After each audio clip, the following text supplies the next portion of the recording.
Hi there, it's Ricky from Washful Times here once again. I'm delighted to welcome the band the Head of the Traitor, who are a symphonic deathcore band from Ayrshire, Scotland. So can I just start off by saying it's so good to interview another Scottish band so that I don't have to put any subtitles on the screen. None at all. Thank you. Aye, it's always handy. But you need to put them on anyway for anyone that's watching. So, Aye. So we've got guitarist Tony, we've got vocalist Darren, and we've got finally the drummer George. So how have things been with you guys since lockdown? Have you been lucky enough to keep your job and everything like that, and all your families and everything like that safe? yeah, it's been obviously tricky, I think, for like everybody, really, hasn't it? But I've worked the whole time throughout lockdown. So my job, they're saying it's essential, but I don't get it. But yeah, I've been non-stop all the way through, no furlough, no nothing, constant. I'm pretty much the same, man. Working all the way through it. No. It's only me then. Anyway. I think it was about last March. I got let go from my job, Yeah. and then it's been about it since. Yeah, Trying to find something. No. I was the same. I was made redundant in June of last year, but I think I got a job within 3 days, so it's just Wow. lucky, Okay, no, that's Aye. great. Aye, that's I really just good. bought a new house as well, just the house that I'm in. I just bought it in March. In June, I was made redundant. But lucky anyway. But anyway, we're not here to talk about that and talk about politics. We're here to talk about the Head of the Traitor. So with the lockdown then, and with your first single, Forest of the Impaled, being released just a couple of weeks ago, how did it feel to finally release it after all that blood, sweat, and tears that you put into it?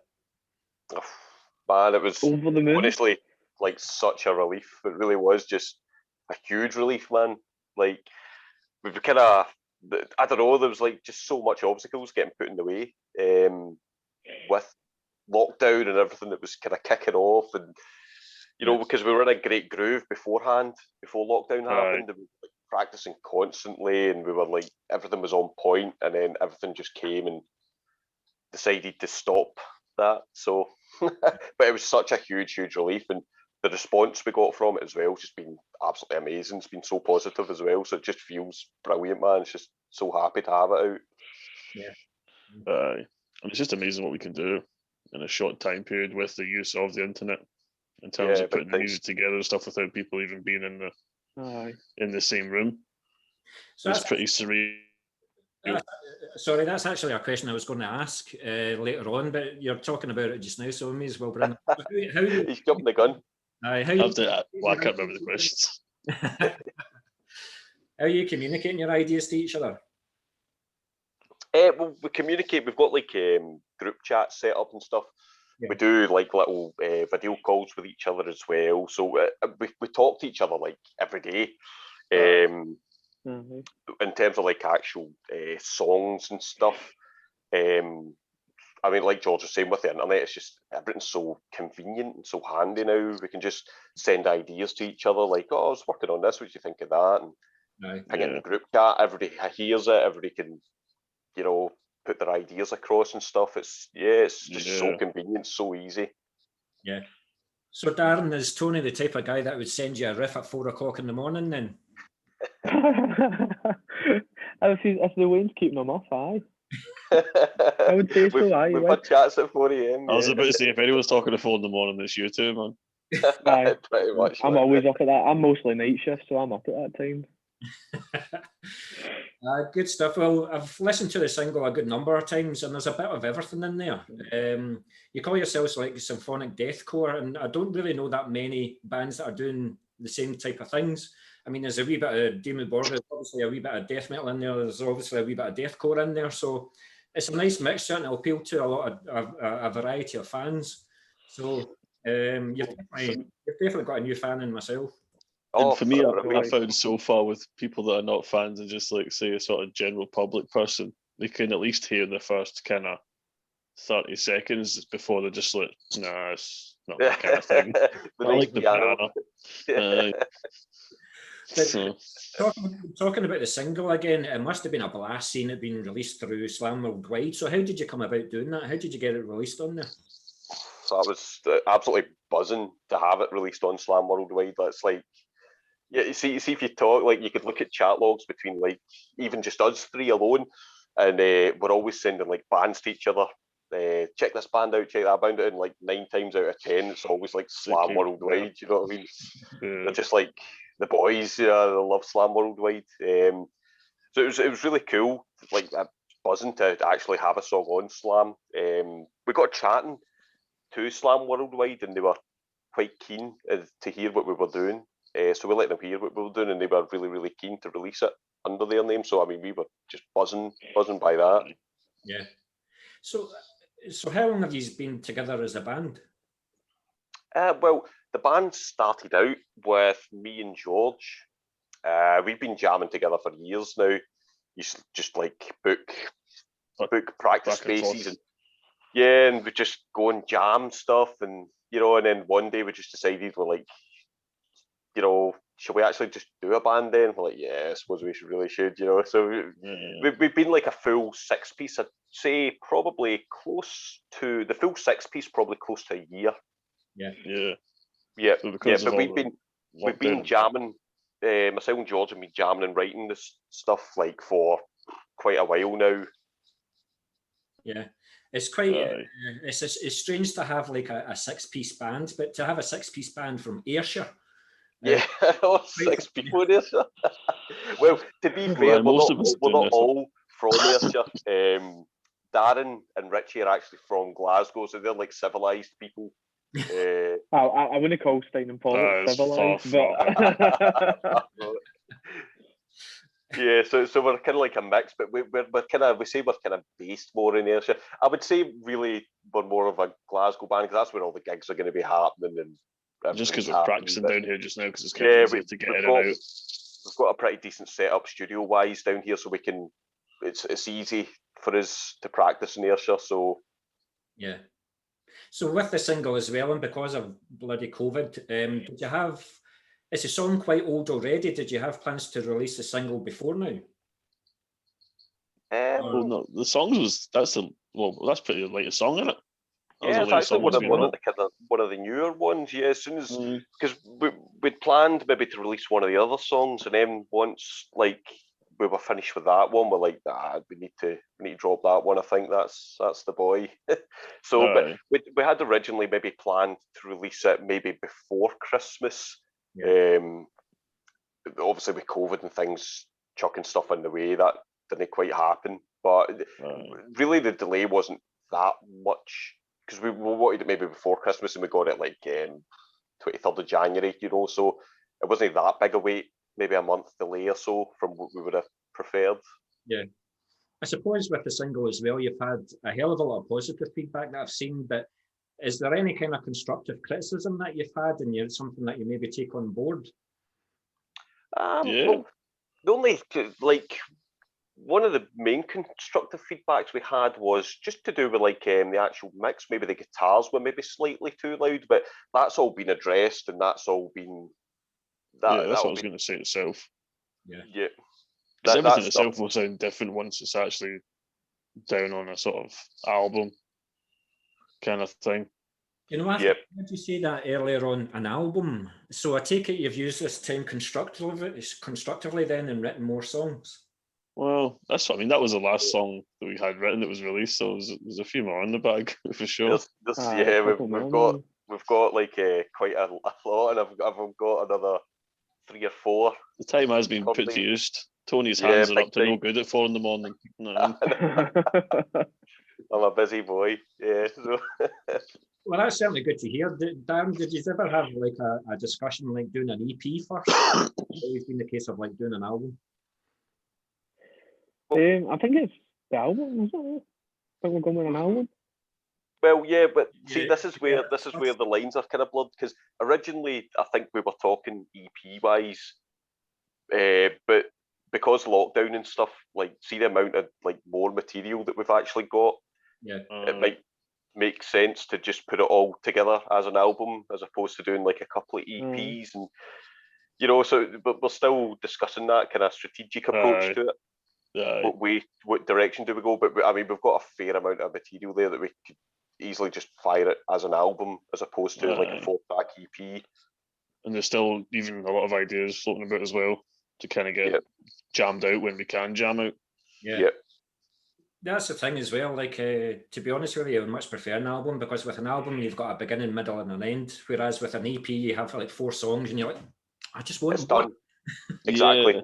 And even for Exactly. me, like, more I sit and listen to even the music that we've got, it kind of does have a kind of beginning, middle, and end kind of flow to it, for sure, I'd say. Yeah. When you could imagine some albums when one song kind of ends, the other one kind of starts, and it's kind of like seamless. Yeah. Yep. Well, I'm certainly looking, because I certainly enjoyed The Forest of the Impaled, so I'm certainly looking to see or hear what else you've got under your, so I'm looking forward to it, man. I'm looking forward to it. So, We're, Happy days. we're hopefully having something soon-ish. Oh yeah. No set dates yet, but should be pretty soon. well, you know what to do then. Send it over to us at Moshful Times. And also, I'm involved with podcasts. I'm involved with radio stations, so I can That's cool, man. promote the shit, That's amazing. So leave it with me. Leave it with me. Awesome. So with the lockdown as well, and with COVID, has it made you look at the business side of the band more? Like keeping your Yep. I think so, as I say, it's made us look in sort of ways to like actually push ourselves, and you can actually to sell the band more. What avenues we can take that's not obviously in person, or from a merch table, or from just word of mouth and talking to people. Now, obviously, when everything kind of needs to be pushed online, and there's so many different ways. Even when the song got launched, it got launched on that, was it DistroKid? Yep. And I didn't know what that was. Obviously, it distributes to everybody at the same time. There's so many different ways to do stuff, and there's 2 of the members of the band that are pretty techie, so they know what's happening with that, don't they? They know. Aye, thank God. Aye. Well, if it makes you feel any better, George, I don't know what the hell DistroKid is either. So Yeah, not a clue. every day's a school day. I feel you. So for those that are new to the band then, and with the other songs, how would you say it compares to your earlier material, like maybe the stuff that you wrote at the beginning of 2020, for example? And do you think you've found the sound that you've been looking for with this new material? Yeah, I'd definitely say so. I mean, like I said, it was me and George started like when we did start it, we had like a clear kind of idea, a clear vision of like what type of band we wanted to do. Yeah. We love symphonic type stuff. We love death metal. We love deathcore. We love, so we wanted to put all that together and do that. So the older stuff is still in line with that. Stuff. It's still in line with that, but it's just maybe the songs are maybe getting a bit more professional sounding. How would you say it? Maybe a bit more techy. Production's going up. We're trying to make the songs bigger. By adding orchestra sections and just because even now the songs we have is the old songs, really, the old and the new songs in one. So once they're kind of done with, I'd imagine that's like old us, because we still haven't got to the stage yet as a band where we're all practicing together in a space and it's all just like unison. Yeah. Because of lockdown, like I think as a whole band, everyone's only met 3 times as a 6-piece. But a 5-piece and a 4-piece has been in this week, that week, the next week, and it's kept moving. Yeah. But once we're free to get jamming, and even just sit down together as a band and have like a fucking pizza and just chill. It still hasn't been done.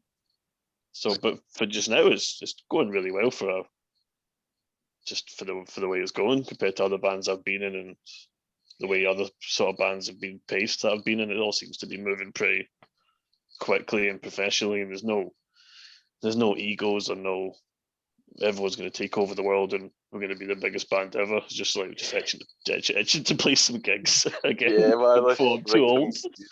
Okay, that's all I want. First of all, what scares me is like Tony used the word professional. Also, I thought there was enough, like in The Forest of the Impaled, I thought there was enough orchestration in it. Like I love Septic Flesh, for example. And all that orchestration, but it can be too much. But I think you just got the right balance, right? So because you said Dimmu Borgir as well, and I like the way they implement their symphonics in that. It's so grand, they're huge. Yeah, I like because it gives us more chance if you ever get to a stage where you can play with stage show and lighting, and you can create that kind of fucking ambience on stage with some of just the symphonic music and pianos and that. So you guys, so you, George and Tony, you guys are into your like death metal and deathcore and stuff like that. Does Darren bring the glam metal into the band? Oh yes, oh yes. The glam. I've never heard of. It's like underground heaviness. If you want to speak about heavy, crazy bands that you've never once heard in your life, speak to Darren. He knows some underground stuff, man. Aye, man. Always searching for it, man. Well, I do like bands like Infinite Annihilator and Scum Prophet and stuff like that, and Scumfuck. So I do know a wee bit. There's that's the thing about this day and age. There's a million and one bands that we can all get access to. It's so easy now with the internet. Nowadays, you can see how many bands are competing. Aye. Yes. Like, you wouldn't even think that back in the day.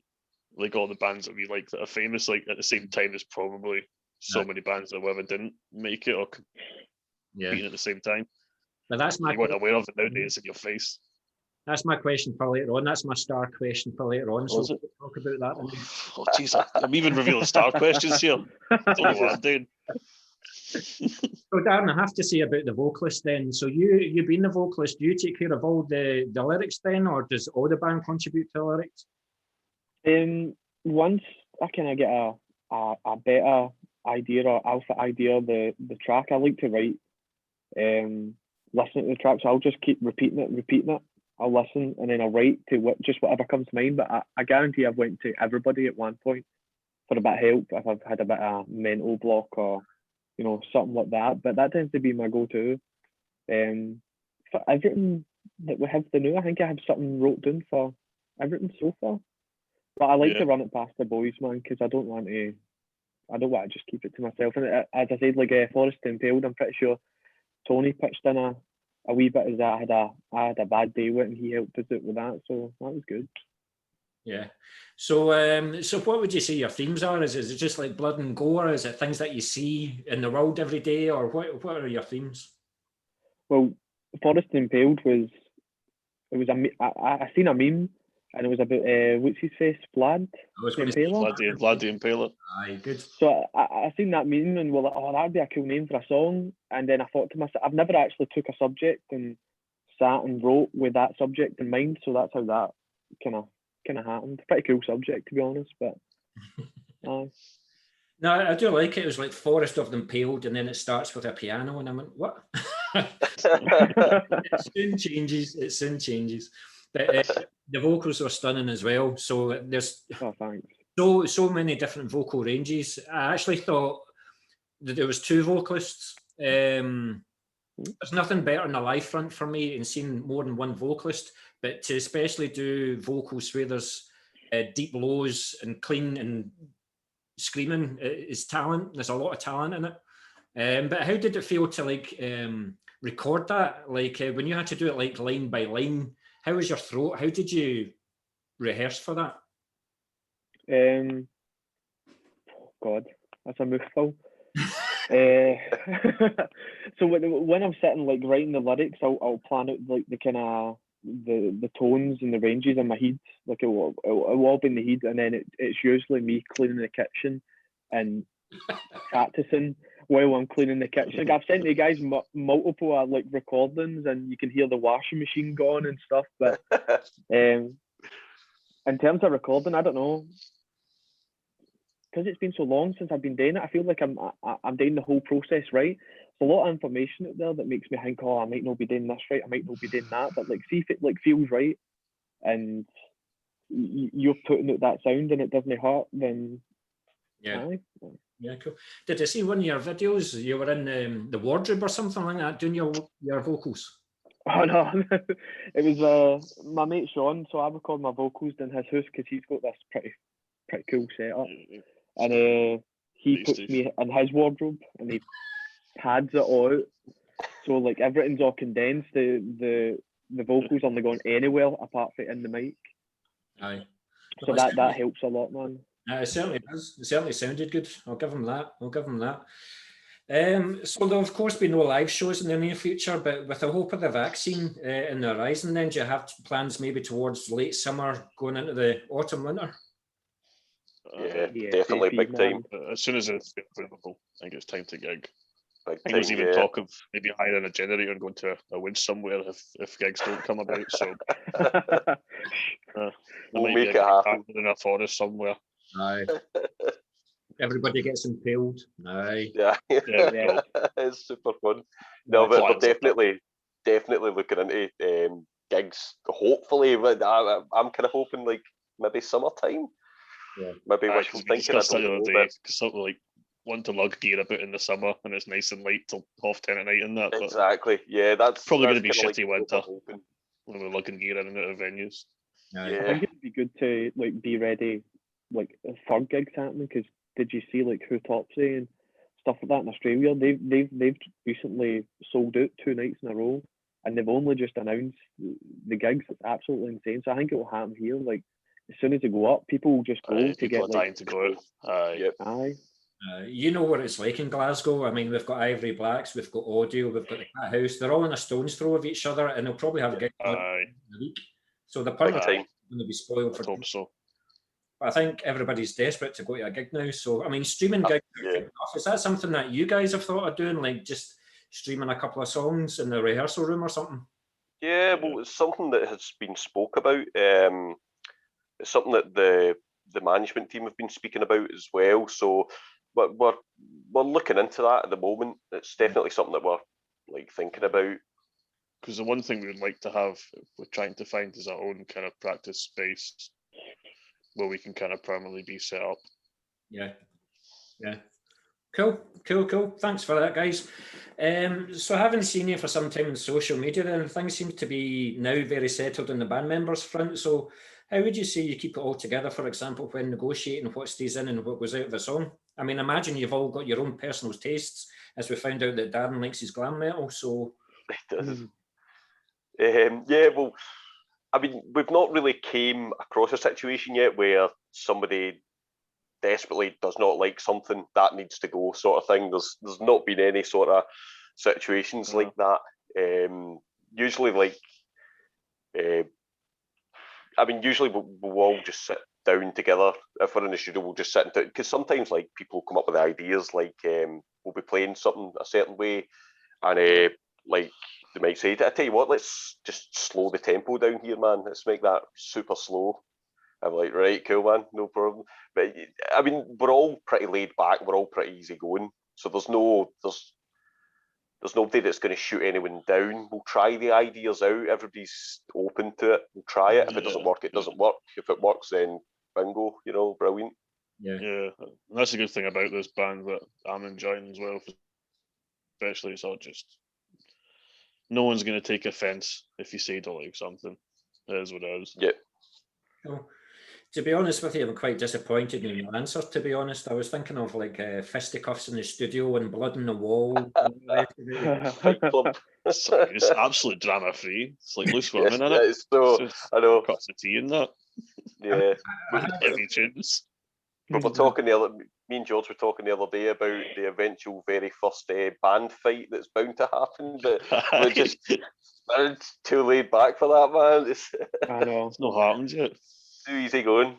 I mean, I've had like a three-piece band on, like Bloodthread, for example, and they're quite happy with that. But if it gets bigger, there can be that kind of animosity. But for you guys to have 6 guys together with a clear focus, just structured on the music, get the music out there and have fun. That's it. That's what it's all about. That's the goal, aye. Because that's what me and Tony were looking for in the beginning, was just like-minded, easy people. Like even when Dan like first came in to meet people and that, was just like everyone's just chilled. Like no one's judging or caring anything. I can't fucking sing. So I can't say nothing. It's just been really good. And we're just looking forward to get practicing more, because we know ourselves as a unit, when we start to practice, it gets everything's like tight as it can be.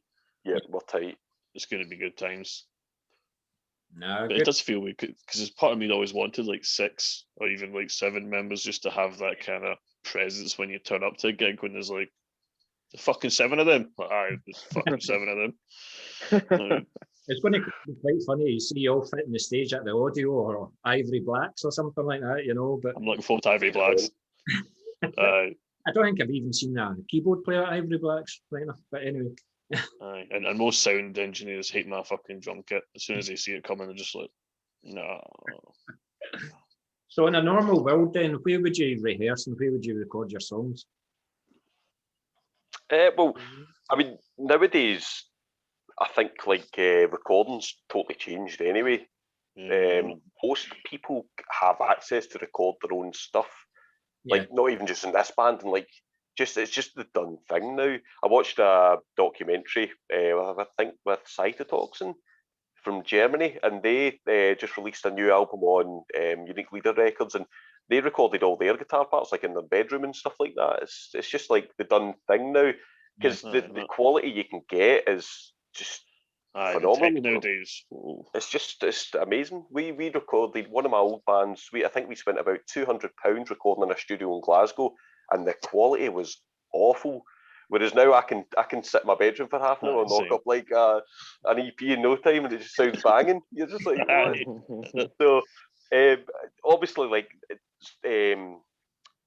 with regards to drums and stuff, regarding recording drums, we've got like a pretty decent studio set up down here where we can get access to record. So I mean, stuff like that's perfect. It's so easy. Cheap enough just now.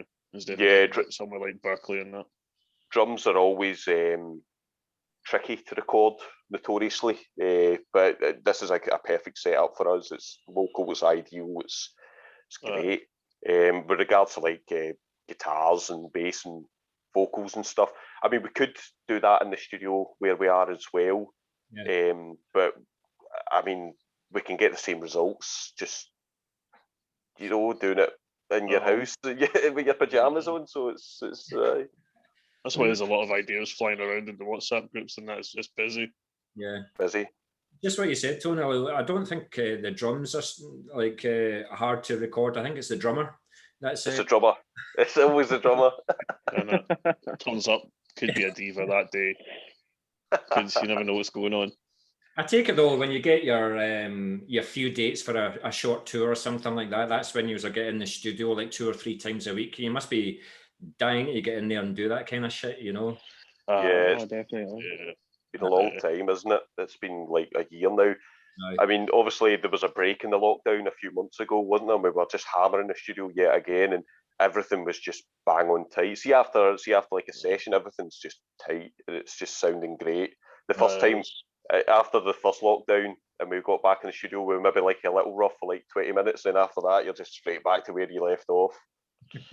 Aye, and it is different than, it's probably different than when we practice in bands when we were younger. There's not like people turning up and people drinking and getting wrecked. It's just like song. Yeah. Song after song after song. It's a lot more structured. Song after song after song after song until I look like I've had a shower and it's time to go home. But you're not a straight edge band then, though. No, what band? Nah, good stuff, man. Good stuff. So, is there anything about the way that we kind of touched on this a wee bit earlier, but is there anything about the way that you recorded the latest single that you did differently that you'll do with the album, like going forward to your next release? Do you think you'll take anything from the recording and change it to the way that you're going to do the album? Yeah, well, I mean, the constructive feedback that we got with regards to, like, say, even the guitars, I mean, that's like such a big thing. And the comment, like, the feedback that we got for that wasn't even negative. It was just like a bit of construction feedback, and it was great. So David, the bassist, he mixes the tracks and stuff. He's great at it, and he's just invested in like a hell of a lot more stuff. So the next releases after that, you'll probably notice a huge difference. Yeah. The one thing I would say as well, like the drums were a wee bit low in the mix as well, but I'm so glad with the drum sound you didn't go for some other bands like in Slam Worldwide with the Biscuit Tin. I can't stand it. Yeah, the high pitched snares. I don't like that at all. Because that's what even when I saw that, like that comment by that they were on the sort of comment section, I was like, cool, stuff I can see. Yeah, and agree with myself. Like no one was naive to being like, no, that sounds great. Well, first attempt got it out there. Yeah. Sounds pretty banging. And like as me and Tony said, I've paid a lot more money for shit quality than that. Yes. That's why we're hoping for next time. Well, the next drop and everything else onward, we'll just have a lot more.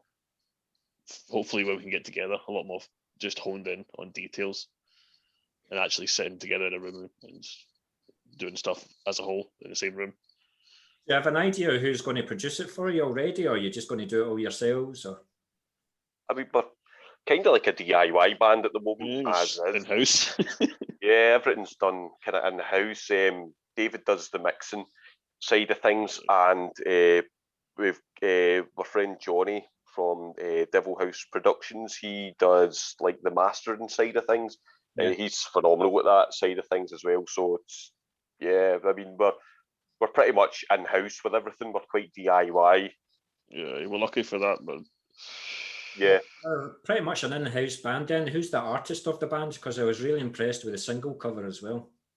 Oh, well, that wasn't that was in-house, procured by Tony, but that was it was speaking to an artist, and he showed me that piece, and it was just phenomenal. I loved it. I thought that's just it's really beautiful. perfect, man. Absolutely perfect for what we were after, and it kind of fit. I just kind of felt it fit us, our sound if we were going for, and we could go for the typical gory zombie or alien-esque, but you kind of get lost in the mix with that stuff, don't you? Aye, and it wasn't as much as we love too it. thorny. It's really cool, man. Hopefully a logo coming soon. That's in-house when that gets done. Well, half in-house. Right, thanks very much for that, guys. Then, so you've recently been signed to the growing Reaction Management Company for a while now. So how did that come about, and how's the relationship been so far? And what do you hope Reaction Management will bring to the head of the Traitor? Reaction have been, I mean, they're a really good company so far. They've got the roster's really, really cool. One thing that will be interesting to see with them is they've got some heavy bands on the roster, but we are now the heaviest band on their roster, so they say. Yeah. So it'll be interesting to see kind of what comes out of that. But I got speaking to Jay, the owner, and they checked out the stuff, and they really liked it, and they wanted to work with us. And we had a meeting with them, had a chat with them, and they drew out some stuff that they can do and things. And I mean, it's going good. Obviously, things are a little bit slower now with the lockdown and stuff. But I mean, in terms of their kind of pool and things that they can do, they've got some bands on some really great gigs and shows, and their bands are always hard working. They're always on getting radio plays, and they're really, really a good company. And they've just actually signed as well a band from the Philippines, a hardcore band called Pile Driver, and you need to check them out. I think I know them. They're awesome. They're awesome, man. I think they've got like close to 30,000 Facebook followers and stuff like that. They're quite a legit big time band, man. They're cool, awesome. The biggest thing happening over there. That's cool. Yeah, man. Well, so it's cool, but yeah, Reaction seem great, man. They're really, really good guys, easy to get on with, and they've got some really good plans for us. What they're trying to push for us. Yeah, and outside of lockdown, it seems like it's definitely going to be good times as well. Yeah. Well, give it a couple of weeks, and you never know. You might have your 30,000 followers on Facebook as well, But fingers crossed. Yeah, hopefully, Reaction Management will take care of the business side and the gigging side and the marketing side for you then, and get you the airplane and whatnot. So you guys only concentrate on one thing, the music. Yeah. Aye. So I might be showing my age here, but before the internet, magazines and fanzines were the places to find out about new bands and trends, but now publications have been replaced with thousands of websites catering for all genres. So do you think that some of the passion's been lost, or do you think that the internet's been a good thing for music and a good thing for the head of the Traitor? I think the internet is just amazing for that. I grew up as well, just constant magazines, Metal Hammer. No internet. Yeah, no internet. So it was like Metal Hammer, Kerrang, and Terrorizer. When Kerrang first appeared on TV and shit. Yeah, so I definitely get what you mean, because I used to love getting the complimentary CDs and stuff that used to come with Metal magazines. Yeah, Metal Hammer CDs. Yeah, you Metal just Hammer find CDs new were bands, fucking gold. underground bands and stuff that you'd never heard of before. Like, wow, this is great. Yeah, I but found a see lot of now, ones. with like the internet, you've got all that. You've got constant everyday Metal Aye. Hammer CDs. You know what I mean? Aye. You can go and slam worldwide, and you've found like 8 new favourite bands. It's just Aye. And for And me, I as thought well- it was definitely a quite. good thing. Sorry, what you said, man? No, I said the internet's definitely a good thing, man. It's good. Aye, because for me, even like getting all the views and that, I don't know. I'm still a bit of a dinosaur tech, and that like that's kind of cool. No, I mean, but stuff like that to me is kind of meaningless in some ways because I want the actual gig and reaction from people and that sort of natural adrenaline that you only get from a gig. And Yeah. for me, a really cool guy, is it GPD Productions? They say some guy from Scotland done like a reaction to our video. Oh, aye. Yeah, And for me, that's when I was kind of like laughing and smiling. I thought, oh, this is actually quite cool. And it's quite real.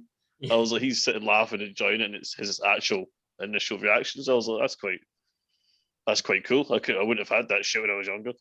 yeah, 100%. I think it's as well like with back in the day when you had the magazines and stuff. If you're into like a niche type of metal, like say you're right into grindcore, you buy that Yeah. month's Metal Hammer. You're not Yeah. necessarily going to get anything that's really that you're really passionate about or into. Whereas see, with the internet, you've got pages and groups and everything dedicated to your specific passion Yeah, of music. So Yeah, it's very true. for me, I think the internet has just done. It's obviously like a double-edged sword with the internet and music, isn't it? Because obviously it's killed things as in like CD sales and things like that. yeah. So now you're dealing with Aye. streaming and things, so you've lost a bit that way. But in the terms of a listener listening to music, it's nothing but good stuff. It's nothing but positive, really. Aye. I mean, that's a phrase that I use, a double-edged sword. I mean, I don't stream. I do that, you know, Aye. I buy. Yep. But I mean, I've known guys since like the early 90s, and there was nothing better than sending £2 away, and a couple of days later you'll get a cassette back, and you listen to the cassette, and you're like, don't know if I like it. But because you've invested in it, you'll listen to it again and again and again, and you'll make your mind up then. Now you can just Yes. go to a streaming website, click a button, 10 seconds, oh no, that's pish. Next song. So you've instantly dismissed the band after 10 seconds, you know? Yep. It's too easy to dismiss a band nowadays. But then again, like you say, you're not going to make money by selling CDs now. So you're not going to make money by streaming either. The only way that you guys are going to make money is by getting your asses out there and gigging. Aye. Gigging. I mean, the internet, and when you look at it in that kind of way as well, because I mean, they're obviously really good, valid points, man. When you look at it that way, you do have more reach now Yeah. with the internet. So I mean, that's good in a way. Back years ago when we were playing and gigging loads, our reach was only to whatever band we were lucky enough to support. Yeah. Do you know what I mean? You've got like your immediate and whoever fans, turned up that night and friends. told a friend. Yeah, and then Aye. that's your reach. Whereas now you've theoretically, you've got like infinite reach, haven't you? You've True. the whole world is technically there. Obviously, not the whole world is going to listen to your music, but yeah, no, it's. I do get what you mean. It's sad in a way, obviously, but vinyls are coming back, man. Like I say, coming back. Vinyls are big business now, you know. So people are still buying and collecting. They're buying the CDs and they're buying vinyl, especially, man. Every band is doing limited edition vinyls, and I'm sure I read somewhere that they actually outsold CDs for the first time in years. I think that's I could probably believe that. The amount of people I know as well that are buying vinyl, not even to listen to them, they get them and they mount them on the wall. And that's the fucking worst kind of cunt, that, but like, yeah. no. I do like getting the tapes as well, and you open the envelope and flyers fall out and you get a personalised letter as well. I mean, there is some kind of interaction on Facebook, for example, you know, but miss that kind of thing as well. Because that's what I discussed with an album. I'd like to have this sort of old school album where you'd have it with your bit inside and maybe a little sticker or a wee something, and then you can maybe open up. And one side's a poster, one like man. Because I remember the first time, obviously not going to do it, but seeing Tool's album, that 10,000 Days with the goggles and the stuff, I was like, that's really cool little concept for a CD. Yeah. Cool. Oh, there's a lot of valid points there, and we can certainly talk about it over a beer and stuff like that. It'll be a long conversation, I think. Now we'll get on to the bit that you are dying to get onto. We're going to talk about your instruments and the instruments that you use for the recording. So, Tony, go on. You're dying to go first. Dying to go. So, on the recording, I use an Ibanez RG Prestige, which is my like pride and joy guitar.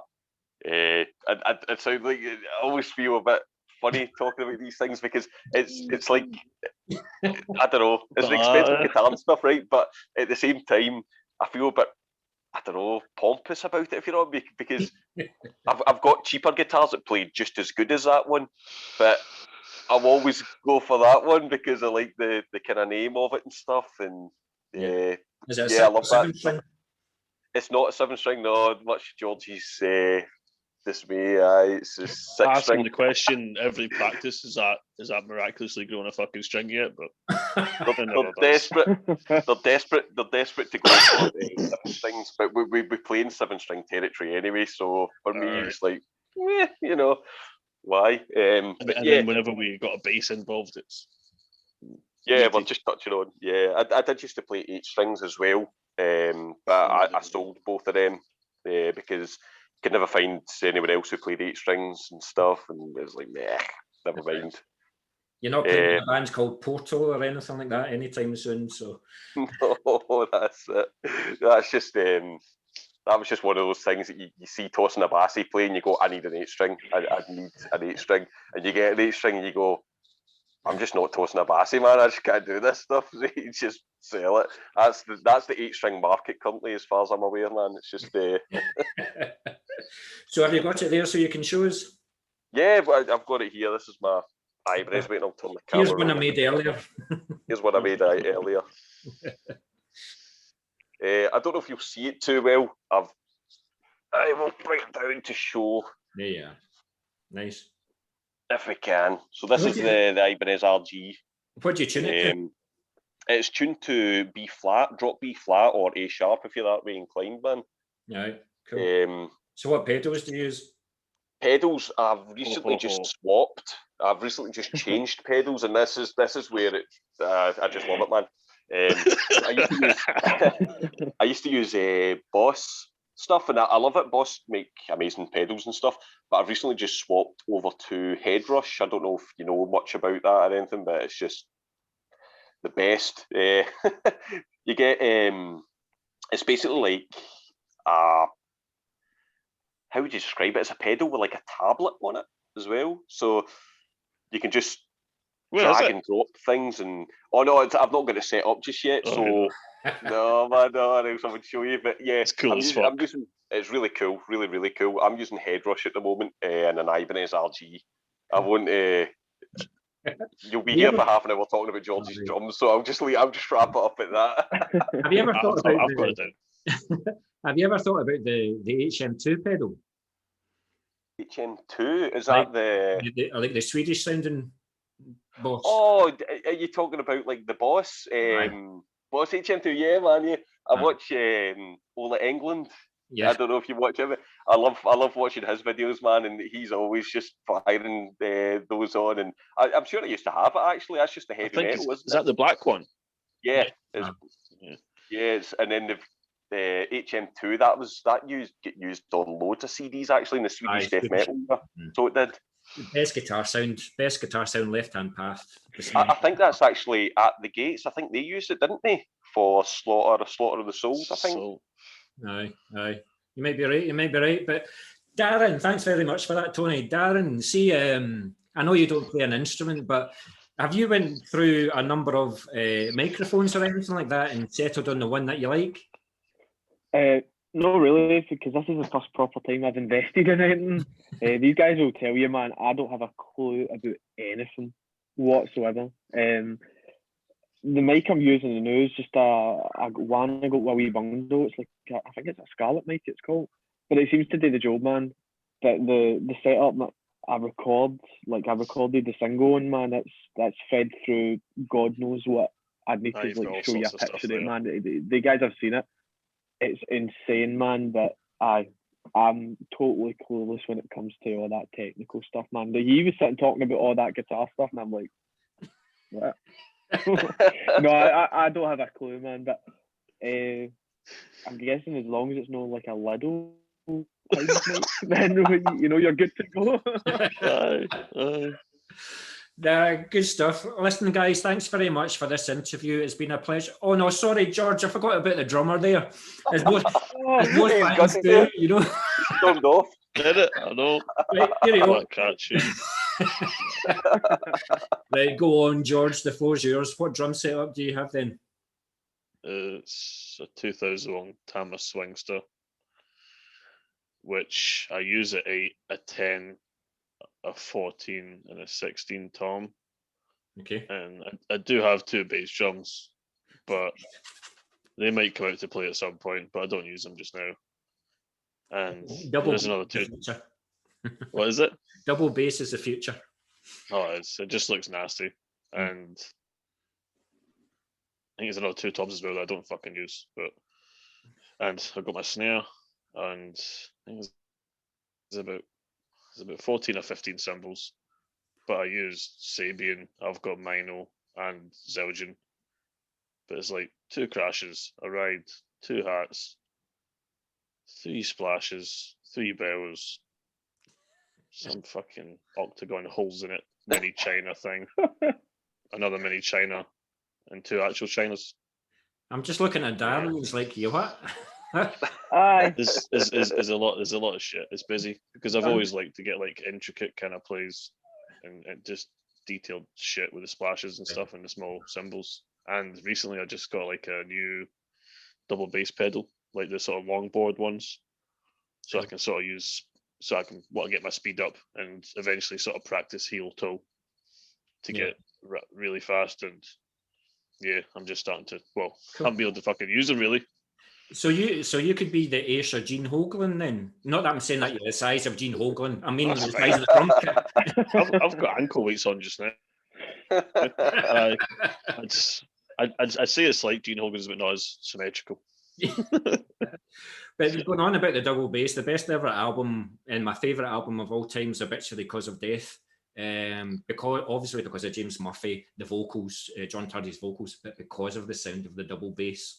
So make it a prominent sound, and you'll have that's someone I need to listen to more of, to be honest with you. I bet you they're awesome. Aye, because my first thing was coming from like Fear Factory, Demanufacture. Yeah. Slayer, God Hates Us All. I just remember learning stuff off that album and just being like, oh. I mean, people say to me Nile or Autopsy, they're all brilliant stuff, but Obituary Cause of Death is an album that I've listened to most of my life because of the vocals, because of the guitar leads, and because of the double bass. What pisses me off is like they release those classic albums and they've progressed and they've just went away from it. But see, when they play like a full set, they still have like 4 or 5 songs from Cause of Death. Does that not tell you something? That's what I feel about with some bands. If you see them at some point now, it's ruined. Because I was the same with like Soilwork. I really loved old Soilwork, and I took a lot from their drummers in terms of like the fills involving a lot of splashes and bells and stuff. But where they are now, I'm just See your snare sound. How difficult was it to get the snare sound that you wanted for the recording as well as for future stuff? Well, even for that, it's something I need to work on a wee bit. My snare is just a sort of standard snare, is what it is. But I'm actually might get an actual snare in the future. Yeah. It's one thing I've never actually bought. I've always just had the standard snare with the kit and tried to just fucking tune it within an inch of its life. When I was listening to Lamb of God a lot, but now it's kind of it's a bit more meatier now instead of piggy. Aye, good. Well, listen, guys, we're just about at the end. So where would we find you guys on social media then? So you can find us on Facebook, just the Head of the Traitor. Type in on Facebook. You can find us on Instagram. Again, handles just the Head of the Traitor. There are 2 main. I think we're looking at Twitter. None of us are really tech savvy, so we just kind of Richie is. Instagram as well. Aye. We have an Instagram. Yeah, we've got Instagram. We've got Facebook. But we're just waiting for Richie. He can set the rest of them up for us. He doesn't know that, but he does now, yeah. He does now, aye. When Yeah. he sees that, he'll just be like, oh, aye. No, listen, guys, it's been an absolute pleasure. You know how to get in contact with me now, so when you've got things ready to record and review, you know where to send them. Awesome. If it's all right with yourselves, I'll get Song, The Forest of Impaled, I'll get it on a couple of radio shows. There's one here and there's two in America, so I'll get involved in that. We'll certainly do our stuff, man, to promote you, because you're worth promoting. The one song that I've heard from you, I like it a lot, so I'll definitely be keeping an eye on you. And when you play Glasgow, I'll be at the bar, so you can get us a beer. So that's all we will do, for man. sure. There's six of us, so that's 6 pints from the get go. 6 pints, mate. I'll just That's a leave my good night. wallet in the house. I'll leave my wallet in the house then. Might as well. But listen, guys, it's been an absolute pleasure, and I wish you guys all the best. All right. Yeah, Thank same you. to you, man, for sure. Cheers, guys. Cheers, mate. Thanks a lot.